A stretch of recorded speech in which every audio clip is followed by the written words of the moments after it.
अगर मैं कहूं कि इंसान के भीतर ही भगवान छिपा है और उस तक पहुंचने का रास्ता केवल ध्यान है, तो क्या आप विश्वास करेंगे? पार्ट 1। राजा योगा क्या है?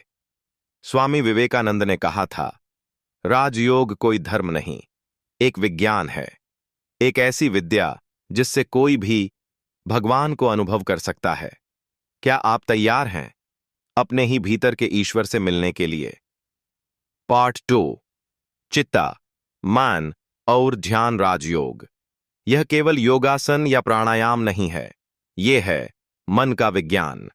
स्वामी विवेकानंद ने इसे पश्चिमी दुनिया में पहली बार 1896 में प्रस्तुत किया। उन्होंने कहा, राजयोग वो मार्ग है जिससे आत्मा अपने सच्चे स्वरूप को जानती है। यह योग का राजा है क्योंकि यह मन, आत्मा और ब्रह्म के बीच सीधा संबंध बनाता है। और इसकी नींव है पतंजलि के योग सूत्र।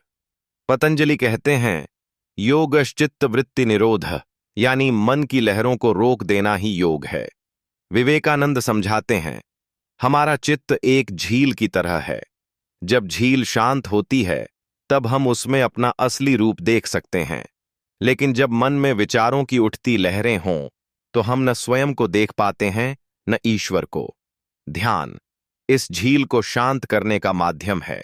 राजयोग में ध्यान, धारणा, समाधि, यही 3 सीढ़ियां हैं। पार्ट 3। विवेकानंदा की चेतावनी। स्वामी जी चेतावनी देते हैं, राजयोग कठिन है, यह खेल नहीं है, यह तप है, आत्मनियंत्रण है, मन पर विजय है। उन्होंने कहा, ध्यान में एकाग्रता नहीं, विलीनता चाहिए। जब ध्यान करने वाला भी न बचे, वही है समाधि। राजयोग साधक से पूर्ण समर्पण मांगता है। यह मार्ग है साहसियों का। एन्यूब्यूटी, एने की श्रद्धा। स्वामी विवेकानंद का सबसे बड़ा संदेश यह था, राजयोग में विश्वास नहीं, अनुभव महत्वपूर्ण है। उन्होंने कहा, हम अंधश्रद्धा नहीं, अनुभव आधारित धर्म के पक्षधर हैं। जिसे तुम देखो, जानो और अनुभव करो, वही सच्चा धर्म है।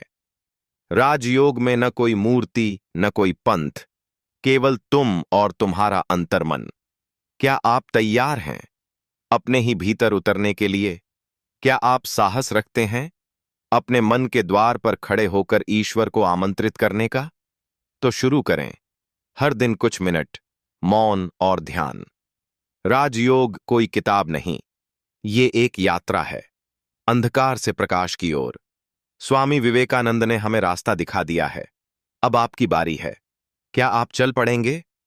उठो, जागो और तब तक मत रुको जब तक लक्ष्य प्राप्त न हो जाए।